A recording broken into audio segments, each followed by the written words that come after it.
Hello, hello tout le monde, j'espère que vous allez bien et bienvenue dans cette vidéo hebdo. Alors je vous fais la vidéo hebdo maintenant, un peu en avance et par rapport au week-end, par rapport à la chute qu'on a connue hier. Alors hier j'ai fait une petite vidéo comme ça vite fait en live où j'ai pas trop analysé ce qui pouvait se passer, enfin je vous ai donné différents scénarios qui étaient possibles. Cette fois-ci on va dire que je vais faire une vidéo un peu plus complète. Et je vais aussi essayer de vous donner les différents niveaux que je vais regarder sur le Bitcoin. Je vais aussi parler de Ethereum, de Ripple, vite fait de XLM et aussi d'un ensemble d'alts qui, malgré la chute sur le Bitcoin, même si je pense que la plupart des alts se sont vautrés et que la valuation des alts contre le dollar n'est pas géniale, certains alts en fait contre le BTC offrent des trades assez intéressants. Après, trader du Bitcoin, enfin trader un alt contre du Bitcoin alors que le Bitcoin est en chute, est-ce que c'est intéressant? Ça reste une bonne question. Mais je vais quand même vous en parler parce que je trouve qu'il y a quand même des setups qui sont quand même assez jolis.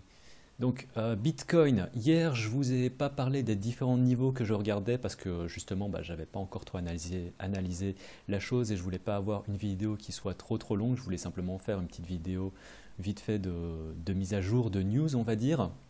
Et ce que je regarde en termes de niveau de support et de résistance, vous pouvez voir là je les ai tous tracés. J'ai essayé d'être le plus concis possible, c'est-à-dire de ne pas regarder tous les niveaux intermédiaires et du coup c'est pour ça que j'ai pris mon chart ici en hebdomadaire.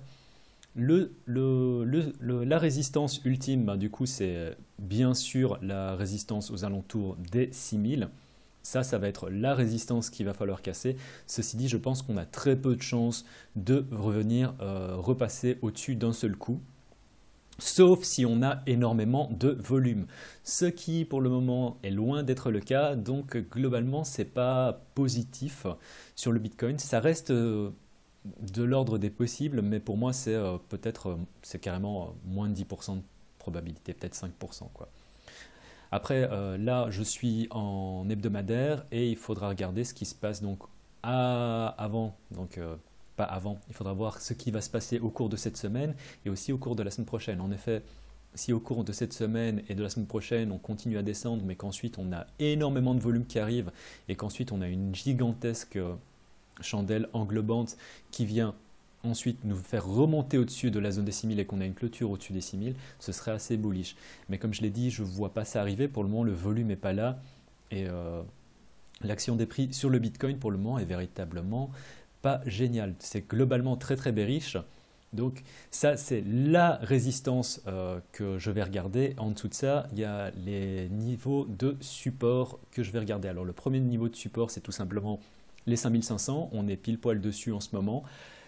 Je vais revenir après par rapport à ce qui pourrait éventuellement se passer à ces niveaux-ci. Et en dessous de ça, le support suivant, c'est les 4006. Alors ici, on a droit à une gigantesque zone de support. Quand je dis gigantesque, c'est simplement qu'elle est large. Hein. C'est pas pour dire elle est très solide. Ceci dit, en aucun cas, je vois le Bitcoin venir. Imaginons maintenant qu'on ait l'établissement d'un bear flag, ce qui fait partie des autres scénarios possibles, qu'on ait un drapeau descendant et que le Bitcoin vienne taper dans cette zone. Je pense qu'en aucun cas, on viendra directement casser en dessous. Ça me paraît hautement improbable, mais vraiment très peu probable. Alors bien sûr, on a aussi cette résistance psychologique, enfin ce support psychologique aux alentours des 5000. Si on regarde sur le daily, en fait c'est également une petite zone de support, donc entre 5000 et 4800. Il n'est pas impossible également qu'on y trouve du support ici. Ceci dit, si on regarde sur l'hebdomadaire, on peut voir que on n'a véritablement aucun volume d'échange. Donc il faut savoir que les supports et résistances, ils sont créés à partir de quoi? Ils sont créés à partir du volume échangé. Donc plus il y a de volume échangé, plus en fait une zone va créer une résistance ou un support, on va dire, solide. Donc c'est pour ça qu'ici on peut voir qu'on a énormément de volume qui a été échangé. Hein. On est venu taper pas mal de fois ici. Et ce support, du coup, ça devient... donc cet ancien support devient du coup une résistance qui devient aussi assez solide.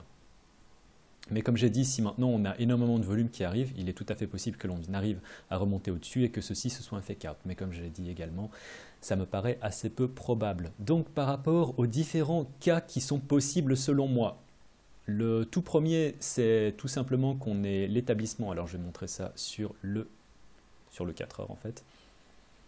C'est qu'ici on ait l'établissement et on peut voir que ça y ressemble quand même pas mal. Oula, excusez-moi. Donc qu'on ait ici l'établissement d'un drapeau. Pour le moment, on peut voir que ça en a quand même pas mal la forme, qu'on ait un drapeau et qu'à partir de ce moment-là, on vienne chuter encore plus bas. Et ça, c'est un cas assez bearish. Le deuxième cas, c'est tout simplement qu'on arrive à remonter.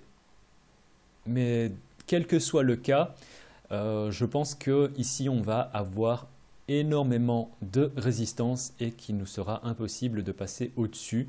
Enfin, je dis impossible, je dirais plutôt très peu probable de passer au-dessus de cette résistance en une seule fois. En effet, à moins qu'on ait énormément de volume et comme j'ai dit que ce soit un fake out, ça me paraît hautement improbable. Donc le cas, on va dire, qui reste possible, c'est qu'on vienne taper dessus, qu'ensuite on vienne retester cette zone, qu'on y trouve du support et qu'on arrive éventuellement petit à petit à remonter au-dessus. Ça, c'est quelque chose qui est possible. Après, il faut garder à l'esprit qu'un autre scénario possible aussi, c'est tout simplement ceci. Voilà, c'est aussi simple que ça, c'est qu'on vienne taper, on n'arrive pas à passer au-dessus de cette résistance, qu'on ne trouve pas de support ici, et qu'on vienne taper dans la zone aux alentours des 4600. Donc ça, c'est les différents scénarios que je regarde sur le Bitcoin. Et celui que je préférais, en fait, on va dire, c'est éventuellement la remontée ici pour éventuellement shorter sur cette zone. En dehors de ça, ça me paraît assez compliqué. De mon point de vue, en fait, en termes de setup de trading, en fait, c'est éventuellement le seul setup que je m'autoriserai à trader. Voilà, donc ça, c'est pour Bitcoin. Ethereum, si on regarde, on peut voir qu'on est on pourrait tracer un range ici, et on est dans le bas du range. Donc à partir de ce moment-là, si on a un rebond sur le Bitcoin, il n'est pas impossible qu'on ait également un rebond enfin, il est fortement probable qu'on ait un rebond sur l'Ethereum. Il faudra simplement voir jusqu'où est-ce qu'on pourrait éventuellement avoir un rebond et voir ce qui va se passer. Mais globalement, venir chercher la partie supérieure du range sur Ethereum, si on a un rebond sur le Bitcoin, n'est pas à exclure. Ceci dit, si maintenant on a un drop sur le Bitcoin, pour moi, Ethereum, il n'est pas impossible qu'on vienne chercher la zone des 140 $ l'Ethereum. Mais ça, je pense que j'en avais parlé déjà au cours des vidéos précédentes. J'ai des ordres qui sont placés. J'ai déjà été acheté ici aux alentours des 170 et j'ai des ordres qui sont étalés jusqu'à 135 $ le Bitcoin. En dessous de ça, je pense que ça sent très très mauvais pour l'Ethereum. Ripple. Alors, Ripple, je sais pas, c'est juste quand même très très beau à voir ce qu'il y a sur le Ripple. Je vous en ai parlé, je pense, la semaine passée, de la formation de cette tasse et anse. Alors, il faut faire attention parce qu'ici, c'est Ripple contre le BTC. C'est pas Ripple contre l'USD ou contre l'euro. Si vous regardez en effet Ripple contre l'USDT, vous pouvez voir que c'est pas aussi beau que ça. Mais contre le Bitcoin, et c'est pour ça que je tenais à en parler, si jamais vous avez du BTC et que vous n'êtes pas full en fiat, ça peut être quelque chose, enfin c'est quand même assez beau. Si on regarde, donc la chute d'hier, on l'a totalement absorbée avec cette mèche ici. Et c'est comme si c'était rien passé. Alors ici on peut voir qu'on est à nouveau venu retaper sur la TNIME, mais globalement on est au-dessus et ce qui se passe ici c'est pas négatif du tout sur XRP. Donc j'aime beaucoup la manière dont ça se passe sur XRP. Je dirais que XRP contre le Bitcoin globalement c'est quand même assez joli à voir. Contre l'USD et contre les monnaies fiat on va dire que c'est autre chose. Et XLM aussi, Lumens, c'est aussi le même ordre d'idée que sur Ripple, c'est-à-dire que la chute a été très très vite absorbée, on est revenu au-dessus de la TNIME et en ce moment on a un peu d'indécision sur le daily, mais globalement ça se passe assez bien. Ça c'est tout simplement une correction qui est normale parce qu'on a fait une montée qui était quand même assez conséquente en quelques jours. une montée de 20%. Donc le fait qu'on ait ce genre de correction ici sur Lumens, c'est tout à fait normal. Mais le setup qu'il y a sur Lumens contre le Bitcoin, parce que contre l'USDT, je pense que c'est aussi différent. Voilà, contre l'USDT, contre les paires fiat, c'est pas génial. Mais contre le BTC, c'est pas inintéressant. En effet, si on regarde, après, c'est pas non plus le pire.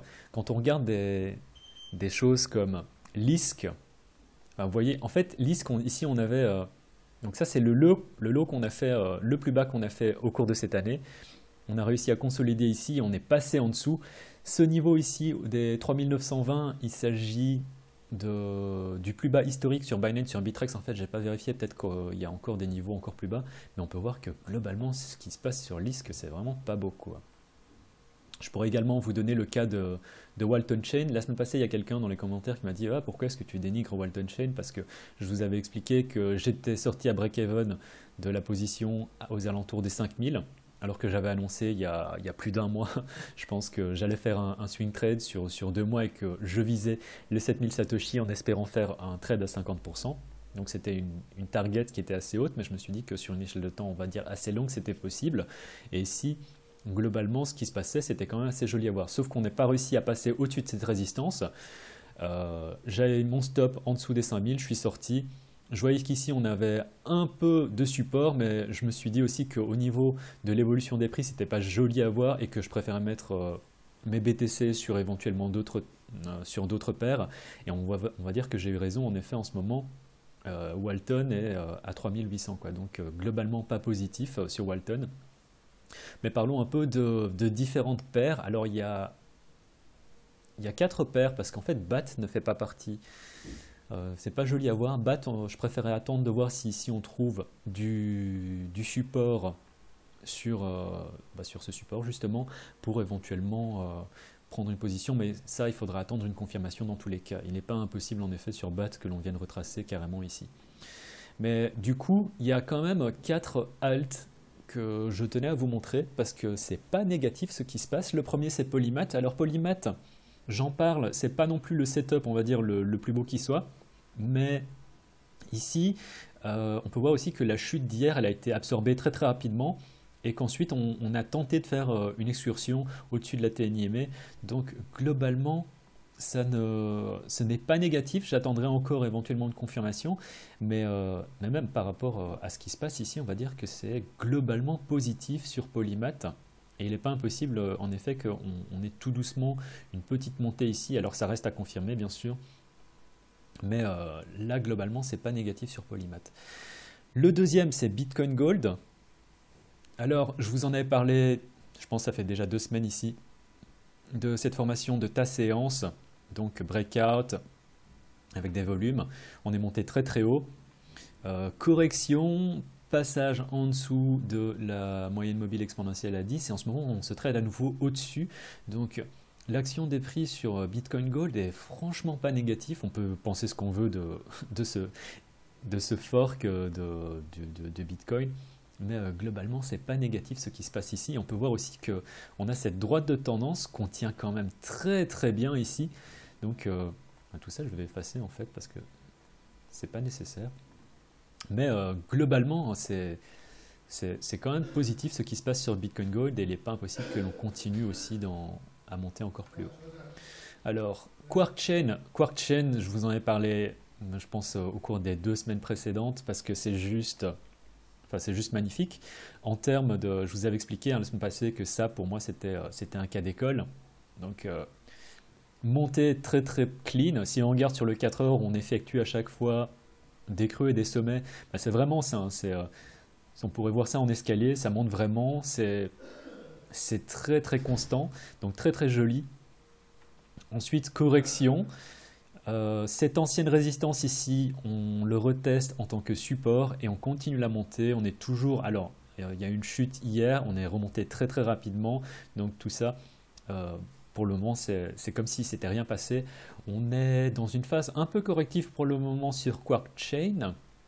Donc à voir, mais je vais regarder ça sur le 4 heures.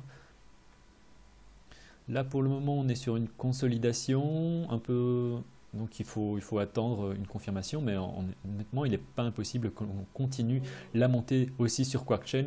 Et globalement, sur le daily, l'évolution des prix est véritablement très très positive. Et enfin, le dernier, c'est Mana. Mana, la semaine passée, elle avait fait son breakout.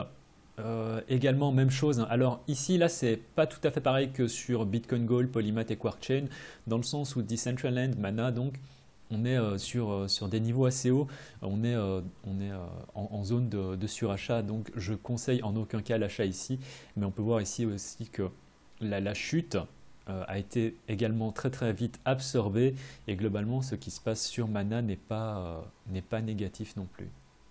Ouais, non, c'est pas mal. Et si on regarde sur une échelle de temps beaucoup plus grande, on pourrait dessiner un range. Alors je vais vous montrer ça sur l'hebdomadaire. On pourrait dessiner un range comme ça sur Mana et une cible possible pour ceux qui sont déjà... dans tous les cas, j'espère que vous avez déjà pris des profits au niveau actuel. Mais une cible possible, c'est en effet, pour pas être trop gourmand, éventuellement venir chercher au niveau de ces anciens plus hauts ici.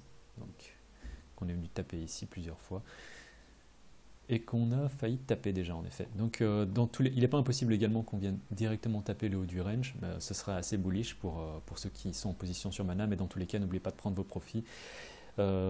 Après je ne sais pas si ce genre de profit, ouais non ça fait 50%, même si on a une dizaine de pourcents de chute sur le Bitcoin, 50%, ça reste véritablement très conséquent. Donc voilà, c'est tout pour cette semaine. Je tenais à faire cette vidéo, on va dire, un peu plus tôt que d'habitude. Je ne pense pas qu'il y aura de vidéo pour ce week-end, sauf si on a véritablement une action assez intéressante au niveau des prix sur le Bitcoin. Et je vous tiendrai au courant, dans tous les cas, s'il y a quelque chose qui se passe. Donc voilà, c'est tout pour la vidéo de cette semaine. Je vais également mettre le lien du Discord. Il n'y a encore rien sur le Discord et je ne sais même pas s'il y a des gens qui sont intéressés. Dans tous les cas, il y aura une section qui sera totalement gratuite dans le Discord. Donc si jamais vous êtes intéressé, n'hésitez pas à vous joindre au groupe. Je ne suis pas encore certain au niveau que tous les setups, que les configurations du groupe Discord soient opérationnelles, mais du coup, n'hésitez pas quand même à me rejoindre. Voilà, c'était tout pour cette semaine. Si vous avez apprécié le contenu de cette vidéo, comme toujours, pouce en l'air. Si vous avez des questions, mettez-moi ça dans les commentaires. C'était le cryptographe. On se voit la semaine prochaine. Tchuss!